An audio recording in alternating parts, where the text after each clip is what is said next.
little jacket. Oh, where has me jackets gone?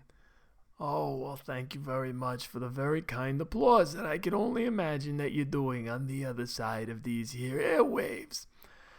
That was Me Jacket from the 1942 serial picture The Jacket, starring yours truly, Vic the producer, which is coincidentally what I was billed at. You know, now that I've had a moment to think, it's entirely possible that was just a fever dream that I had late one night, the fourth or fifth time that I had mono. Regardless, this episode, the boys are going to be talking about The Jacket. So, it's all come full circle, and that's all that really matters, is circles. Busy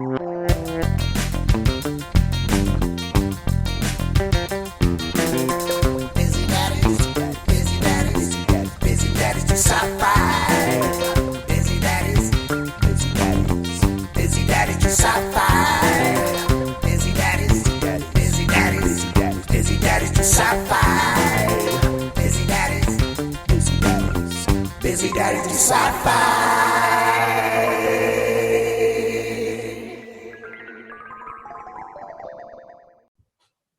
Okay. So tip view. Oh, Jesus. All right. Well, all right. So that's you can pretty much count on the fact that if you ask Kevin to not bring something up, first thing he's going to pull out of the barrel. So I shouldn't talk at all about the paper cut that I got reaching into the box of LaCroix. No. Because I think that what do they say? I think that disenfranchises people now. There are some people who don't have LaCroix. That's true. There's like some us if we don't pull this off, man. There are some people that will absolutely let you know that they do not want LaCroix. Above and beyond. But I'm wondering about something Vic said.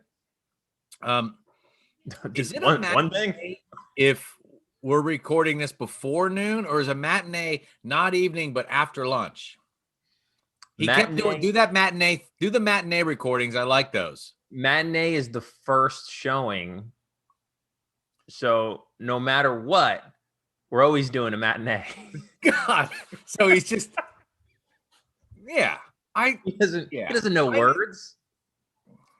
He just, he has a way of saying it. So you're like, yeah, I know. We'll do more of the matinee ones. Have you ever seen any of his journals? It's the tiniest handwriting I've ever seen in my life. Like in a normal college ruled notebook, he can fit like 4 lines of his handwriting. It's like Kevin Spacey in Seven. Really creepy. Yeah. Vic, we love you. You're doing a great job.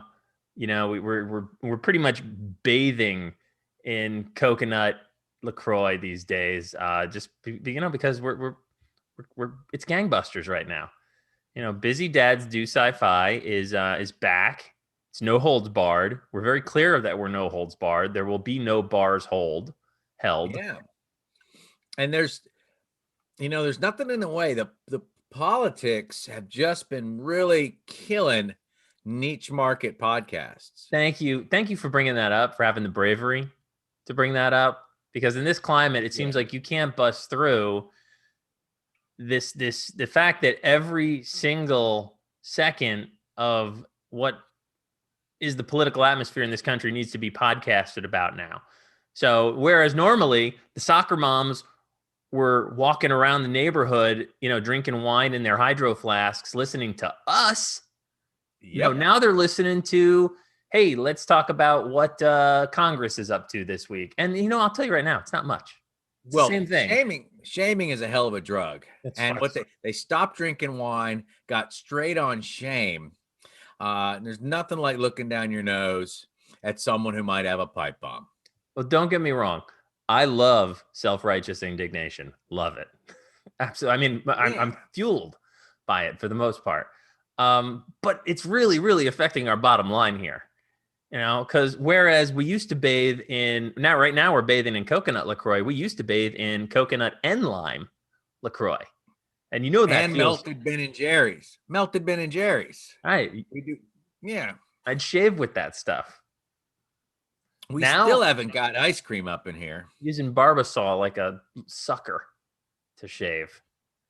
And the same razor. I've had the same razor for the last 8 months. Mm-hmm. Yep. It drops the razor. And or else it gets the hose again. And the hose, Yeah. you know what that means. Well, the hose means you're deep in the hedge.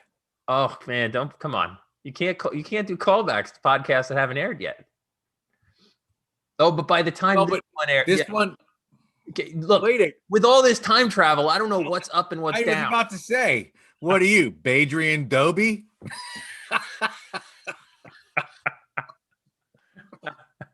You know, there's a moment in this movie where he says, "First time I died, I was 27," and I immediately went, "Adrian Brody has never been 27. Like when that dude was 21, he didn't look 27. He's always looked like in his mid 40s. Even when he's probably 60 now, and he still looks like he's in his mid 40s. Is that a Brody? That's thing? a Brody thing. Yeah. Brody, he made I the didn't rounds. know He had a good. You didn't know Brody? No. Oh, Grody. But he was in King Kong, the Peter Jackson King Kong remake. Won an Oscar for the piano. Decent little career there, that guy. He's pretty good. I like Adrian Brody. Likeable. Very likable, unique looking actor there. Looks like you could, carve a roast with his face sometimes. Very sharp is what I'm saying. Yeah. You know what I love about living in Southern California? I guess I'm just going to talk.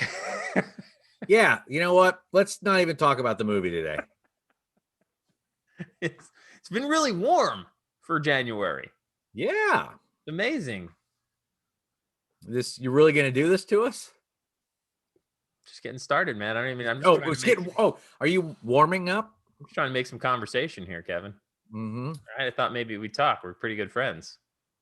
But Yeah. I have not needed an extra layer to go outside. Huh? No. Even though No, you January- haven't. Yeah, haven't. No, you haven't. I haven't needed any layers sometimes. Well, LA living, Mm. you usually bring something to cover yourself. But when it gets dark, we're in a desert, basically. Because you never know. You never know. You got to be prepared. No.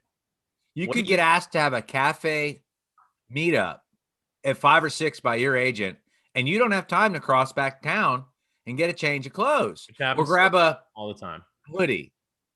Some sort of a hoodie, maybe a hoodie that opens up in the front. You mean not a pullover? Not a pullover, not a cardigan, not any type of a sweater or vest. No vestment type of thing there, but something that fastens. Well, Longer that could be sleeve. a flannel. A flannel. Well, I love a good flannel. Don't get me wrong, but Those are, they look down your nose. Flannels out here are kind of like you really haven't gotten it yet if you're still wearing a flannel out here. I wear a flannel pretty often, and I have not gotten it yet. On the nose. Thanks, George. Yeah. Well, I don't like the alternative to flannels. Do you mean I don't like being strapped down via sort of warmer accoutrement. Are you talking like a trench coat that's actually got the belt that you tie? Oh boy, That's constricting. I would love. I wish those were back in full force. The trench coat and the fedora cap. Yeah. Everybody looked like 1940s reporter. No, Kevin. I'm talking about something really, really simple. I'm talking about. I'm talking about a jacket. Oh, my That felt so good. God. Oh man, Kevin, the jacket, which is probably where the jacket. script for this movie should have remained. Inside. Wow. No. Great for the juggler, or rather, a mock turtleneck. Oh, that would be a better title. I would Mock neck. Mock Turtleneck. If this movie was named Mock Turtleneck, it would have cleaned up. Just mock neck. Mock Neck. Mock neck. Hey, and The Mock Neck. Adrian Brody story. Oh, Hollywoodland. That's something he was in that was actually pretty awesome. The story of George Reeves, who played Superman. Pretty good flick. And wait a second. Yeah. There was a George Reeves that played Superman before Christopher Reeves, yes, sir. and was Well, George it's George. his dad? Wait, hold on. Christopher Reeves. It was George Reeve. And he see how that- committed suicide in the 1950s. Shot himself. So apparently not faster than a speeding bullet. Oh, wow. What? George just- Reeves? George Reeves' just- granddaughter is listening. What I think is sicker is you just did that to your people, man. My You're people, not supposed to talk about comic book people like that. That's I am curious horrible. how many people who know George Reeves played Superman still actively read comics. I would say that the audience for comics right now is ignorant to George Reeves, and that anybody who does know about George Reeves has sworn off comics yet still buys them with complete resentment. That's where the comic industry is right now. You know, you've got it's a bunch of young fans who just love Miss Marvel, and then a bunch of, people my age who are begrudging Wonder Woman's pants. Like, God. oh, I wish I didn't have to go buy these. I hate it, but I'm a slave. What am I gonna do? Look at Superman. He wears jeans and boots now. Jeez Louise. So yeah, the jacket. Continuing our time travel suite, which we'll be doing into the distant future or the past, depending on which direction we're floating in here. Or an alternate reality. It doesn't even matter. It'll matter next, before, or after, which is next. Anyway, the jacket did things as I was watching it. I could not escape this idea that I was watching a long episode of The Twilight Zone, in that it provided me a little bit of like a comfortable feeling. I definitely felt like I was watching new ideas develop, interesting science fiction with like a humanity and just cool stuff unfolding, while never getting like Christopher Nolan-y, where there are a ton of like different, bigger ideas or commentary. It was pretty straightforward. So that's why it sort of reminded me like, and it's a good and a bad thing, because it's like, it's concise and it does the job. But at the same time, it's just kind of simple, which is what the Twilight Zone was, and probably why they were only like 28 minutes long. And that's not a bad thing. It did some of the things that I think we'll talk about sort of detracted a little bit from like my overall enjoyment of the movie. Well, that's a great insight. When you mentioned it, I just went, that's what that was. And this movie could have shot itself in the head, so to speak. Nice. By having this be a commentary on Gulf War syndrome. Right. Yeah. I was actually nervous that was going to happen. Like I was nervous that they were going to do like especially in the beginning, they have flashes of news conferences and stuff from around the era. And I was like, that's what this is going to do. It's going to be like Manchurian Candidate, Well, and that's, as the movie literally started, I was like, man, if I spend an hour and a half watching a movie and I get some bullshit commentary movie that's lampooning as like in the 3-sentence blurb talks about time traveling, I'm going to be so pissed, man. I was like, cause I'm not into, I don't care, man. Like I don't care to watch commentary in a movie form is what I mean. I do care, but it's not how I take in that information. I agree completely. I actually, I think that weirdly, specifically with science fiction, if it's heavy-handed, it really suffers. I think commentary like Under the Radar and Veiled works really, really great, and it's something like Star Trek did a great job with. The most recent season of Doctor Who is so on the nose and just like hammering home like what the showrunners believe, that it's completely detracting. And it's like, again, like I don't necessarily really care what your opinions as a filmmaker are. I want to watch a really good, science fiction movie. I want to watch a really good movie.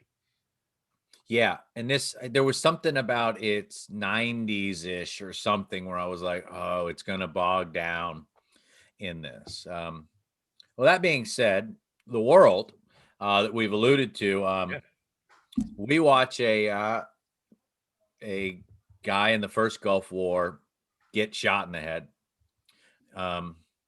gets taken into triage, and then shows signs of life. Boom. He goes back to his hometown. He's walking down the road. And again, this is where, vets are supposed to be walking down the road. Gosh darn it. Can't a vet have a fucking car? Right? But vets walk down roads with duffel bags, man, because that's how they got it. They get hassled by local sheriffs. And it's just what happens. There's usually the Incredible Hulk theme song playing.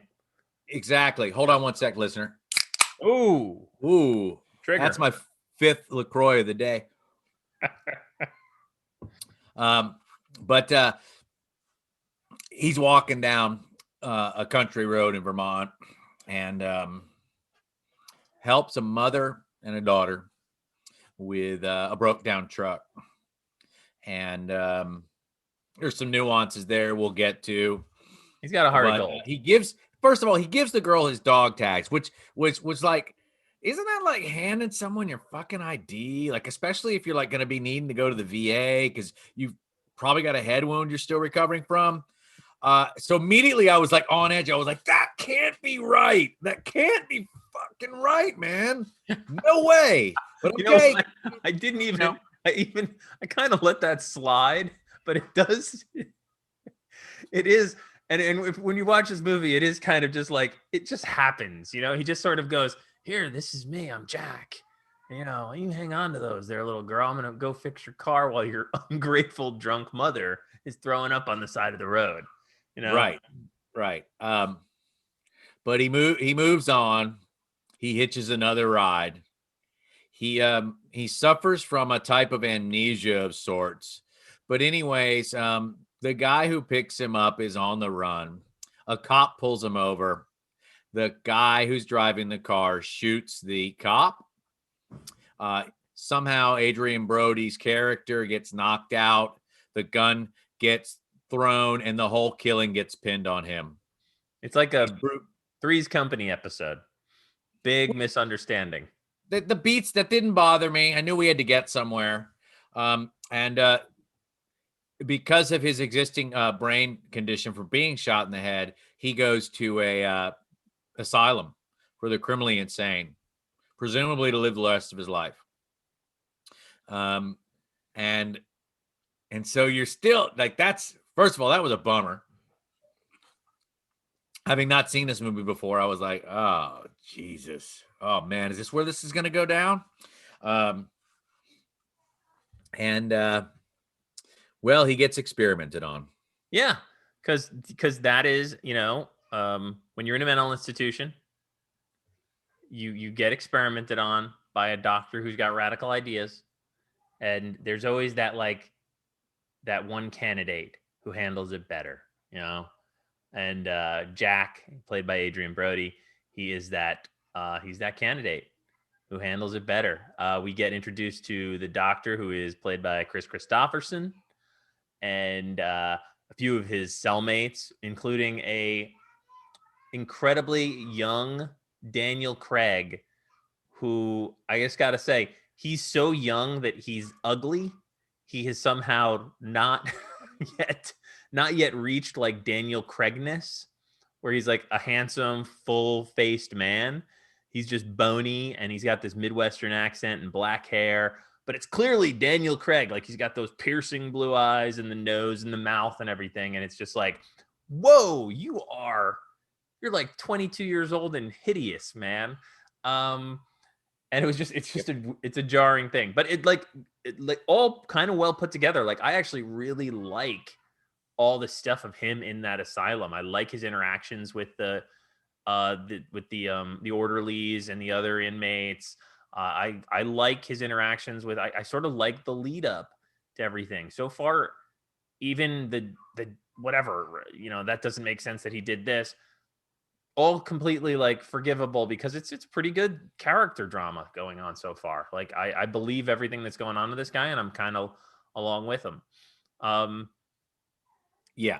Now, one thing I want to ask you that I'm not sure if I missed, is there any sort of an explanation before because this experiment takes the form of injection, wrap him in this very, very interesting looking straitjacket, and then put him in a mortuary drawer, put him in like a freezer. Is there any explanation leading up to it as far as like, this is doing this and that's why we're doing this? Or is it just like, we're doing this? This is part of an experimental treatment that we're doing. So we pick up that the doctor wants to get people into like a womb-like state. Which is why it's basically closed confines, claustrophobic freak out with the experimental drug. But did that answer your question? Well, I mean, I guess because, later on when he confronts the doctor, like there's no time travel aspect of this planned. There's nothing going into this. It seems like through a mixture of experimental treatment, his brain injury, and that's sort of what enables him to do what he does. Well, with the one distinction, Daniel Craig has gone down into the jacket and tells him to calm down and you will look forward. The treatment's firing all the images of your past. You put drugs and confinement together, these experimental drugs, and you're going into some like massive past unwinding, because we want to decriminalize the criminally insane. But Craig has also discovered, the character's name is Mackenzie, played by Daniel Craig. Mackenzie has discovered that if you get chill, you go places. So it is accessible to you, but the treatment is not for time travel. Time travel is a symptom of someone who becomes calm enough in that environment with the mixture of drugs. Which is a cool, if it intentional or not, was a cool Altered States homage to me a little bit. Like, this you put yourself in a non-scientific sort of spiritual situation where in Altered States, like William Hurt is doing acid, putting himself in isolation chambers and being able to slip into other dimensions and bring things back with him, Yes. And that's so I also think that this is the astral projection kind of thing, which brings us to the whole kind of the time travel suite gets me to this place where I'm like, is the movie great if it's whole in its integrity, or if I'm going to believe that you told me it's time travel, but it looks a little more like tripping out? Do I just go like, oh, that's cool. That's a cool movie. Like what makes them like great or not? And so in this case, I'm like, you could just call this astral projection, man. Like it could all just be like a hallucination, but like Altered States, you brought back a clump of someone's hair who you grabbed, right? I pulled Freddy's hat out of the dream, yeah. And it certainly does lend itself, like there's moments where somebody walks into a car in the future scene and he's suddenly there, whereas he was not before. So that it lends itself to this, like he's not physically traveling in time. He references himself as being in that drawer. Now we're getting a little ahead of ourselves, or I am anyway, but like that's essentially what starts happening. He is in this institution in 1992, I believe, or 93. Yes. And he starts traveling to the year 2007. Mhm. And realizes the certain things that line up with his previous life. He comes across somebody that he knows, uh, who is that little girl he gave those dog tags to, who is now a grown woman and having an incredibly tough life. So we get put on a little bit of an adventure with Jack as he is trying to both live in one life and figure out the mystery of what's going on, while also trying to prove to the people in 1993 that this is actually what's happening to me. And it's kind of interesting because it just sort of there's no big adventure, it's just, I'm just trying to kind of live. I'm trying to get out of this. I'm trying to fix this person. I'm trying to not be in an insane asylum in 1993. And Well, yeah. Real quick, I realize what's hitting me about the Twilight Zone idea is that you don't know if it's real or not. yeah, And again, whereas like 12 Monkeys or Donnie Darko, uh, I'm like, it's real. The portal opened up. They have a time machine that they send you in. But Twilight Zone esque would mean like this could have all happened while you fell asleep at your desk at work. right, right. Yeah. And I mean, the one thing I would say is at no point did I ever feel like I got lost in the whole, well, this could just be a crazy man hallucinating thing. Um, No. so in a way, I don't know if it did the whole dual nature thing well. I did believe this guy was traveling the entire time because they never really tried to detract from that. So it became essentially like Adrian Brody's adventure in 2007 and 1993, in Yeah. which in one area he's seemingly just trying to live life in both zones. Well, but so and what's cool is he's got to exonerate himself. So he's starting to get the clues to figure out, remember, to prove his innocence in the shooting. So, which made it interesting because I'm like, how are we going to do this? And there's a little bit of that. And then also trying to figure out who he is. He on his first trip, um, he finds his dog tags in the grown woman's home, the little girl who he gave the dog tags to. Of course, she freaks out when he says, "I'm Jack." And she says, "No, Jack died Yeah. out in the meadow outside the field of basically the asylum. That's where he's buried."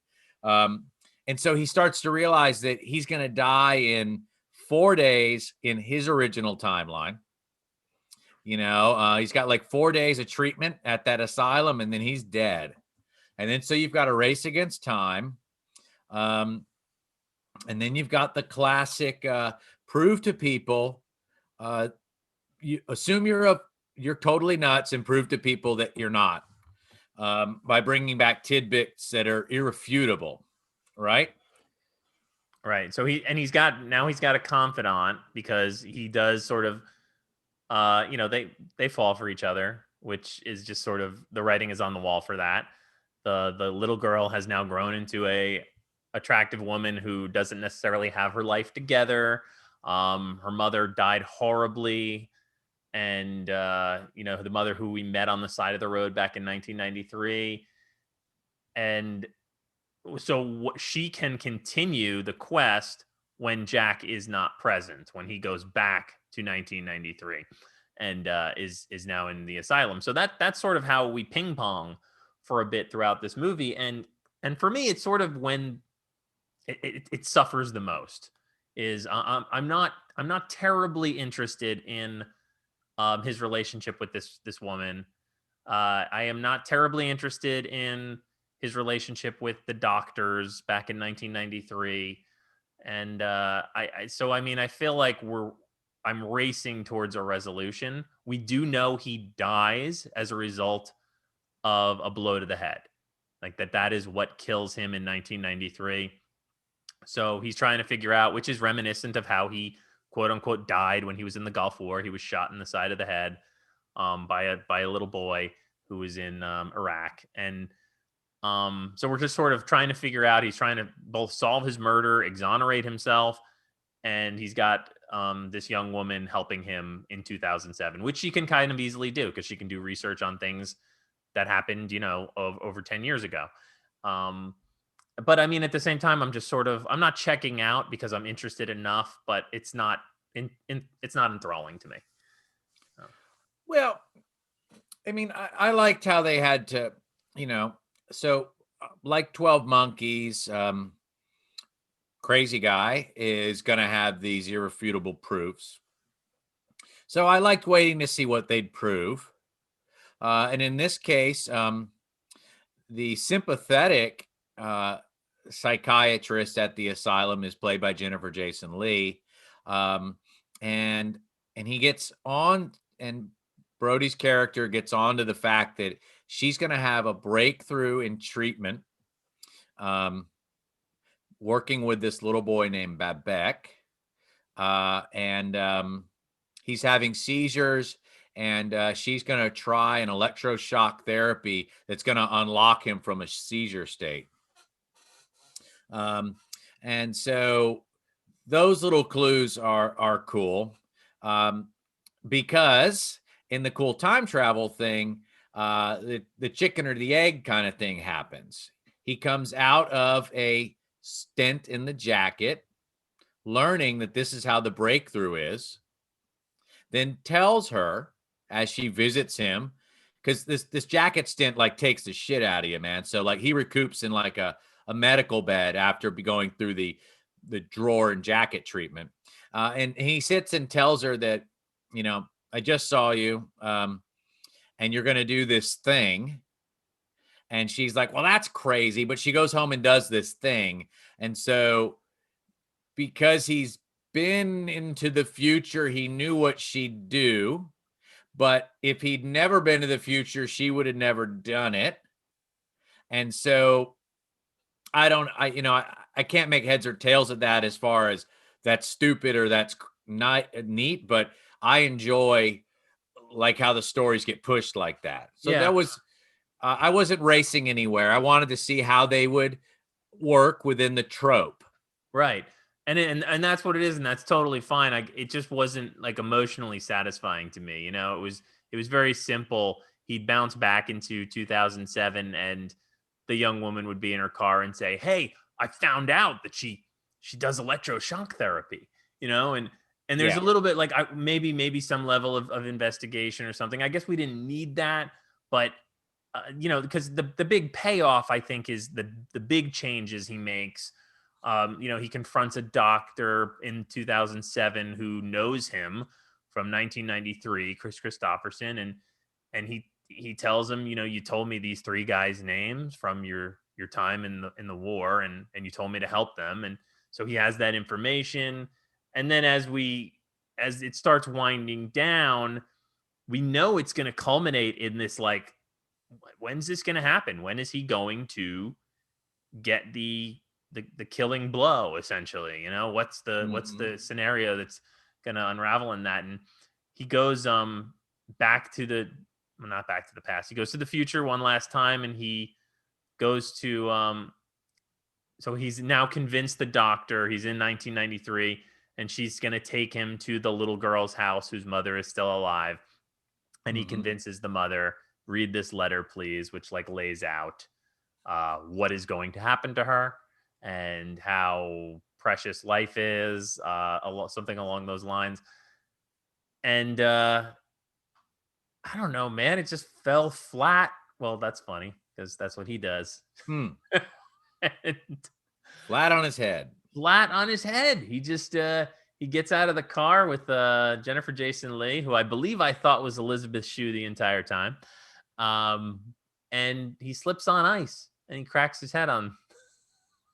Well, is it Jennifer Jason Leigh is it Jennifer Jason Leigh? No, okay. You're right. It is. Because they meld in the 90s. Yeah. They were like exchangeable. Well, so that reminds me, now that we've got two blows to the head, We haven't told the listeners who we are. Oh my gosh, man. Well, it depends on if we're in 2003 or 2007 or 1993. Well, I think that we are Brody Double Dies Straightjacket Future. I think we're more of along the lines of big deal, dissociative skeevy freaks. Yep, double die. No, like, I mean, I've accepted that the science doesn't matter. I've accepted that, like, there's no twirly electrical machine that's sending Adrian Brody into the far future and then getting knowledge and coming back to the past and writing this little girl's life. I'm totally fine with that. I guess that it's the fact that the characters that I was introduced to and sort of took this trip with, I felt just kind of trailed off towards the end, like it was, to me, it felt rushed. It felt like he's in 2007. He's asking her, "Oh, what's your address when you're a little girl?" And then he's back in 1993 and he's going to the address of the little girl and the mother who he met once on the side of the road. There's zero reaction from either of them that this man has tracked them down. It pulls me out of it a little bit. It's a little bit more than just like, here's my dog tags. And then it's like, here's this letter, read it. I'm not a crazy person. I'll be dead tomorrow. You'll find my body. You can do the research on that. And here's a letter that says you're gonna horribly die. So don't do that. Yeah. That was what felt to me like, damn. I didn't get the satisfying, culmination there. Well, yeah. I mean, you had to turn some filters off. Like who's gonna let someone in? First of all, whose kid like lets people in anyways? All right. But so maybe the child of an alcoholic opens doors at their homes when strangers knock. And she's like, "Oh, it's you again," or kind of like, "I don't know it's you, but it's you again." And then the mother accepts the note. And, I just had to turn off the, like, this would be fucking nuts.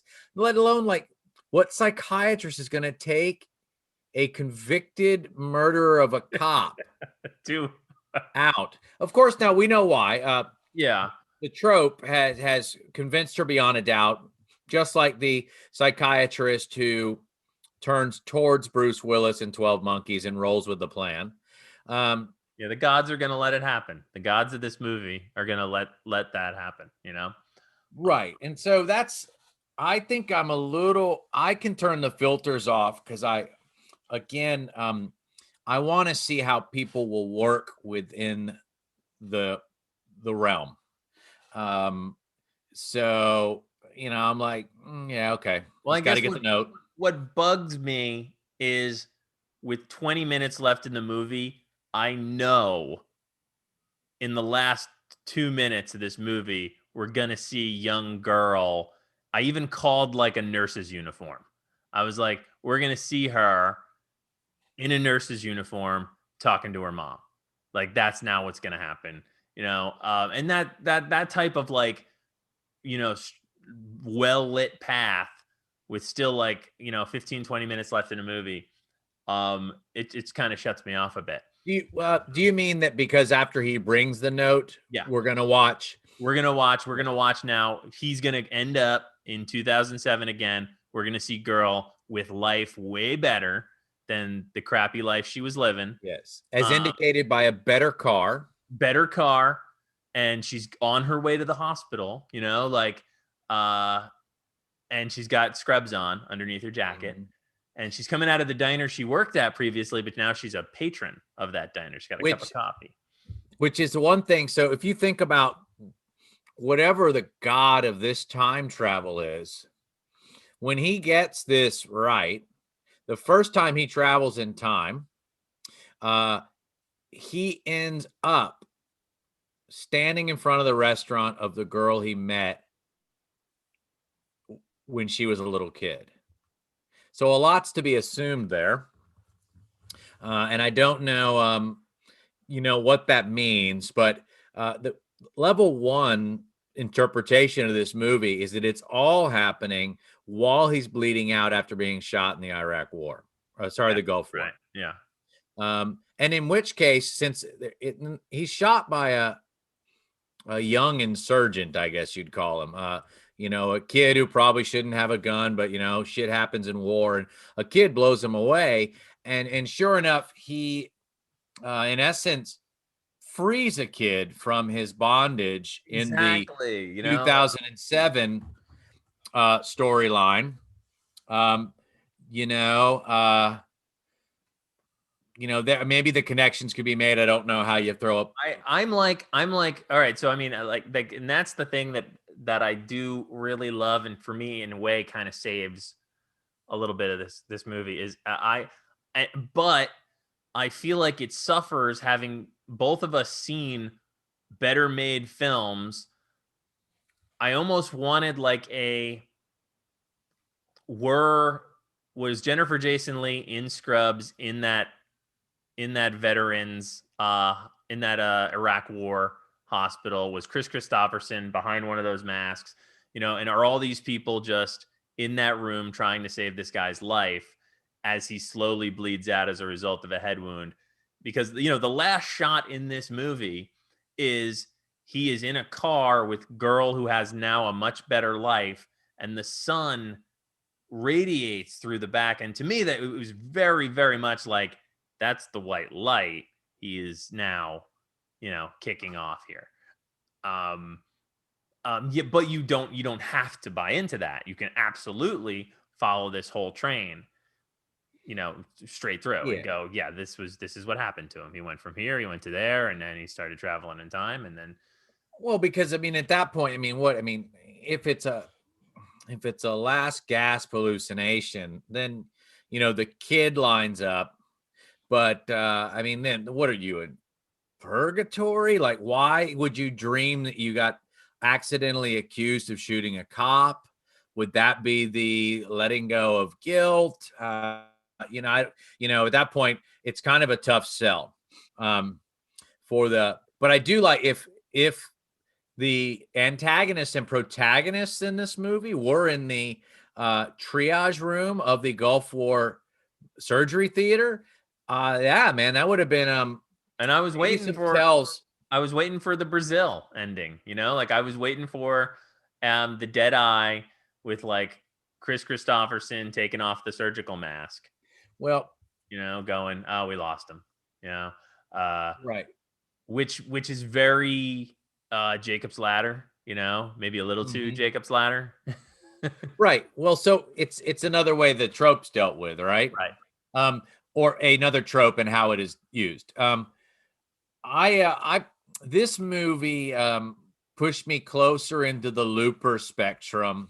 In its own twisted way, there was a mother with a kid out in the farmhouse. Also, I think by the time the guy who played Looper, I forget that actor's name, the young Looper guy. JGL. Yeah. Well, by the time, Joseph Gordon-Levitt, by the time he's found that farm, I know I'm now just waiting for action. Okay, that's the kid. He's the whatever that bad guy was called. And now I've got to let people clash.